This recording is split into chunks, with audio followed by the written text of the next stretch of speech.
সুপ্রিয় দর্শক, আসসালামু আলাইকুম। আওয়ামী লীগ সভানেত্রী আবারও বলেছেন বাংলাদেশ নিয়ে নাকি একটি ষড়যন্ত্র হচ্ছে। তিনি বলেছেন বাংলাদেশে তার কাছে কোনো একটি বিদেশি রাষ্ট্র এয়ার বেজ অর্থাৎ বিমান ঘাঁটি বানাবার জন্য প্রস্তাব তুলেছে।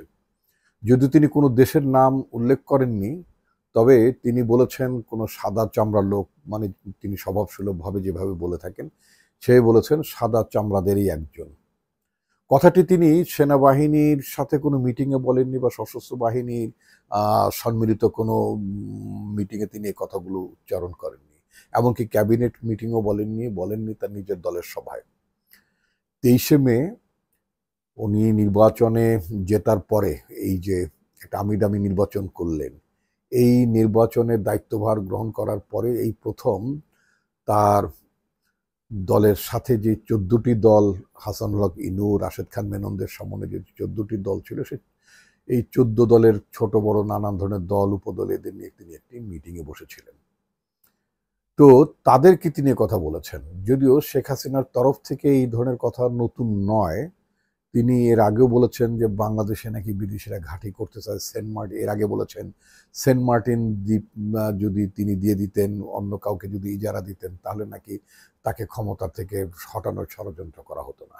এবার তিনি সেন্ট মার্টিন দ্বীপের কথা বলেন, যদি কিছু বিশেষজ্ঞ মহল বলেছিলেন যে সেন্ট মার্টিন দ্বীপের বাংলাদেশের যে আপনার আকৃতি, তার যে আয়তন, তাতে করে মানে আপনার কোনো বিদেশি রাষ্ট্রে এখানে আসলে কোনো বেজ গড়ার মতন আয়তন, আকৃতির কোনো, বা এটার যে বলে কি ডিউরেবিলিটি, এটা কোনোটাই মানে বাস্তবসম্মত নয়। এবং মার্কিন যুক্তরাষ্ট্রের তরফ থেকে, যদিও মার্কিন যুক্তরাষ্ট্রের নাম উল্লেখ করেননি শেখ হাসিনা কখনই, তারপরেও মার্কিন যুক্তরাষ্ট্রের তরফ থেকে ক্যাটেগরিক্যালি তারা পাবলিকলি জানিয়েছিলেন বাংলাদেশে তারা সেন্ট মার্টিন দ্বীপ বা বাংলাদেশে কোনো ঘাঁটি প্রতিষ্ঠা করার জন্য বাংলাদেশকে তারা অনুরোধ জানাননি। তাহলে বাংলাদেশে সেন্ট মার্টিন দ্বীপে যেহেতু মার্কিন যুক্তরাষ্ট্র ঘাঁটি প্রতিষ্ঠা করার জন্য বা ঘাঁটি তৈরি করার জন্য যেহেতু কোনো প্রস্তাব বাংলাদেশ সরকারকে তারা দেননি, তাহলে কে দিল? শেখ হাসিনা খোলাসা করেন জাতির কাছে তার এটা বলা উচিত। কারণ তিনি যখন বলতেই পেরেছেন যে তার কাছে এয়ারবেজ চাওয়া হয়েছে, বাংলাদেশে এয়ারবেজ প্রতিষ্ঠা করতে চায় কোনো দেশ, এবং তিনি যদি এটা দিতে চান বা দিতে রাজি হন, তাহলে তার ক্ষমতায় থাকতে অসুবিধা নেই। মাত্র 4 মাস আগে তিনি একটি ধানাই পানায় মার্কা অর্থাৎ আমি দামি মার্কা নির্বাচন করলেন, যে নির্বাচনে বাংলাদেশের কোনো রাজনৈতিক দল, বিরোধী কোনো রাজনৈতিক দল, কোনো ফর্মিডেবল পলিটিক্যাল পার্টি কেউ অংশ নেয়নি। একমাত্র তার অনুগত আপনার মানে তথাকথিত বিরোধী দল জাতীয় পার্টি এবং তার কিছু সৃষ্ট আপনার কথিত বিরোধী দল তার অংশগ্রহণ করেছিল। তেমনি একটি আমিডামি নির্বাচন করার পরে এমন কি সংকট তার দেখা দিল, যে সংকটের কারণে তাকে তার শরিকদের বলতে হলো, শরিক মানে রাজনৈতিক শরিকদেরকে বলতে হলো যে যদিও তিনি এবার খুব মুখ খুলে বলেননি তাকে ষড়যন্ত্র করে ক্ষমতা থেকে নামানোর চেষ্টা হচ্ছে, এই কথা তিনি ষড়যন্ত্র অভিযোগ তোলেননি, তবে বলেছেন তার কাছে বাংলাদেশে আপনার এয়ারবেজ অর্থাৎ বিমান ঘাঁটি বানাবার জন্য কোনো দেশ প্রতিষ্ঠা করেছেন। এবং তিনি স্বাভাবিকভাবে প্রশ্ন তুলেছেন যে বাংলাদেশে এয়ারবেজ প্রতিষ্ঠা করে তারা কোন দেশের বিরুদ্ধে মানে আপনার মানে ইয়ে করবে, মানে লড়াই করবে বা হামলা করবে, এটা তিনি জানতে চেয়েছেন, মানে মিটিংয়ের মধ্যে তিনি বলেছেন। তো এটা খুবই স্বাভাবিক হতো যদি সত্যি যদি এই ধরনের কোনো প্রস্তাব যদি থাকে এবং তার সম্ভাব্যতা, বাংলাদেশ তো নীতিগতভাবে আপনার কোনো রাষ্ট্রের সাথে মেরুকরণের মধ্যে মেলার কোনো কারণ নেই, এই ধরনের কোনো মানে প্রতিশ্রুতি বাংলাদেশের নেই এবং আমাদের পররাষ্ট্র নীতিও তা পারমিট করে না। তারপরে যদি ওনার কোনো প্রস্তাব এরকম থেকে থাকে, তাহলে যেটা উচিত ছিল সেটা হচ্ছে তিনি এটা মানে তার সরকারের মানে ক্যাবিনেট মিটিংয়ে তিনি তুলতে পারতেন এবং সেখানে তিনি বলে দিতে পারতেন তিনি নাকচ করে দিয়েছেন। তো এখন কথা হচ্ছে যে তিনি বলেছেন তিনি তার কোনো সমস্যা হবে না ক্ষমতায় আসতে, তার মানে তিনি তো ক্ষমতায় আছেনই, তাহলে এই কথাটা কেন আসছে যে তার কোনো সমস্যা হবে না ক্ষমতায়, তার মানে কি উনি ক্ষমতা ছেড়ে দেওয়ার কোনো মানসিক প্রস্তুতি নিচ্ছেন? এমন কোনো চাপ কি ওনার ওপরে, ওনার সরকারের ওপর আছে যে চাপের কারণে তিনি ক্ষমতা থেকে সরে যাওয়ার জন্য মেন্টালি প্রিপারেশন নিচ্ছেন এবং ভাবছেন যে তার ক্ষমতায় আবার ব্যাক করাটা তার জন্য খুব ডিফিকাল্ট হবে না? এবং তিনি বলেছেন যে মানে তিনি যদি তাদের মানে প্রস্তাবে সম্মত হন, অর্থাৎ এয়ারবেজ যদি দিয়ে দিতে চান, তাহলে তিনি ক্ষমতায় থাকতে পারেন। তো তিনি তার যে টোটাল ল্যাঙ্গুয়েজটা আমার যেটা মনে হলো এক ধরনের অস্থিরতা তার মধ্যে আছে, অথবা বলা যেতে পারে তিনি মানে 14 দলের শরিকদের তো অনেকেরই মান অভিমান আছে, অর্থাৎ মানে আপনার হাসানুল হক ইনু এবার মানে নির্বাচনেই মানে জিততে পারেনি শাসক দলের মানে কারণে, এবং হাসানুল হক ইনু ক্যাটেগরিক্যালি বলেছেন যে তিনি সরকারের প্রশাসনের ষড়যন্ত্রে তিনি নির্বাচনে পরাজিত হয়েছেন।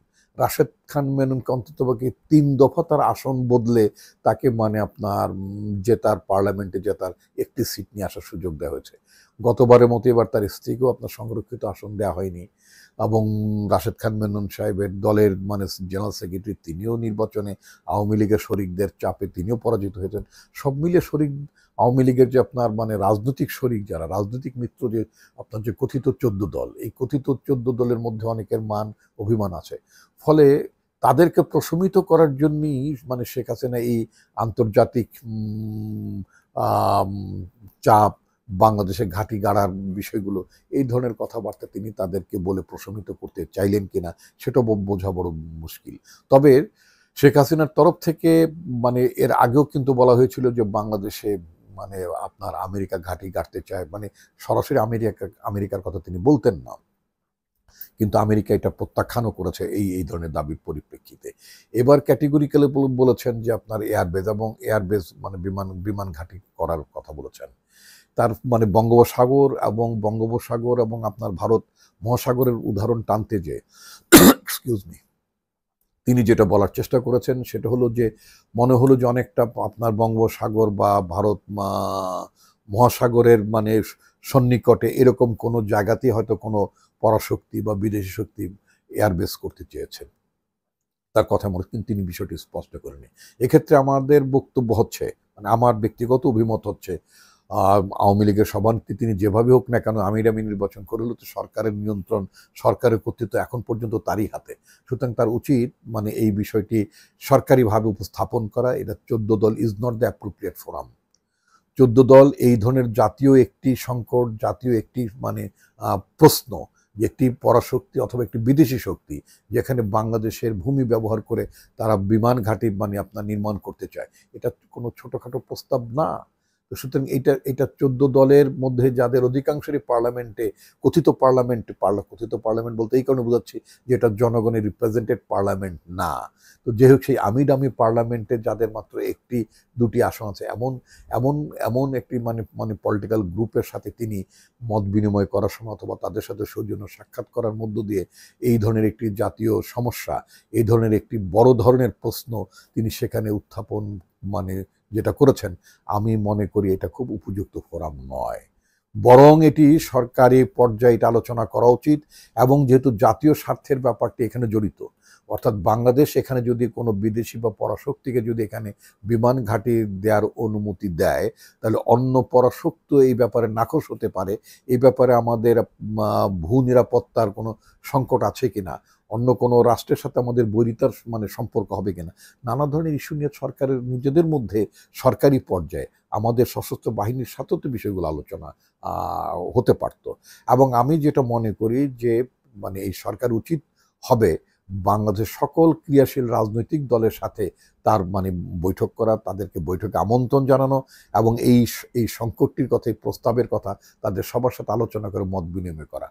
তো সেখানে একটি মানে সিদ্ধান্ত হতে পারে, এবং আমি বিশ্বাস করি যে বাংলাদেশের কোনো ক্রিয়াশীল রাজনৈতিক দল বাংলাদেশের ভূখণ্ড ব্যবহার করে কোনো পরাশক্তি এখানে মানে বিমান ঘাঁটি প্রতিষ্ঠা করবেন, এটা কোনো রাজনৈতিক দলই এটা মেনে নেবে না। সুতরাং বিষয়টি শুধুমাত্র আওয়ামী লীগের বিষয় নয়, শুধুমাত্র এটা আওয়ামী লীগ সভানেত্রী শেখ হাসিনার বিষয় নয়, এমনকি বাংলাদেশের আপনার যে আমিডামি সরকারের প্রধানমন্ত্রীর বিষয় নয়, এটা বাংলাদেশের ভূ নিরাপত্তার ব্যাপার, বাংলাদেশের সার্বভৌমত্বের ব্যাপার এই জায়গাটায় জড়িত আছে। সুতরাং তাকে খুব পরিষ্কার করে বলতে হবে কারা প্রস্তাব দিয়েছে এবং প্রস্তাবের নেচারটাকে ইত্যাদি, এবং এই ধরনের প্রস্তাবের মধ্য দিয়ে বাংলাদেশ প্রকৃতপক্ষে কোনো সংকটের মধ্যে, কোনো হুমকির মধ্যে আছে কিনা সেটাও জনগণকে জানাতে হবে। কারণ যখন প্রধানমন্ত্রী যখন এইভাবে তার মানে তার যে রাজনৈতিক মিত্র 14 দলীয় ফোরামের সাথে তিনি যে আলোচনা করেছেন, বিষয়টা তো অলরেডি আপনার নিউজ পেপারে এসেছে, এবং এই ধরনের মানে রিপোর্ট প্রকাশিত হওয়ার পর জনগণের মধ্যে তো এক ধরনের সংখ্যা থাকবে। সুতরাং জনগণের সংখ্যা নিরসন করার দায়িত্ব হচ্ছে আপনার প্রধানমন্ত্রী শেখ হাসিনার। তার বলা উচিত যে তিনি মানে কি ধরনের প্রস্তাব পেয়েছেন এবং বাংলাদেশের ভূ নিরাপত্তার ক্ষেত্রে কি ধরনের সংকট আছে তার খোলাসা করা উচিত হবে। এটা শুধুমাত্র 14 দলের নিজেদের শরিকদের মধ্যে এই ধরনের খুচরা আলোচনা করার কোনো জাস্টিফিকেশন আছে বলে মনে করি না।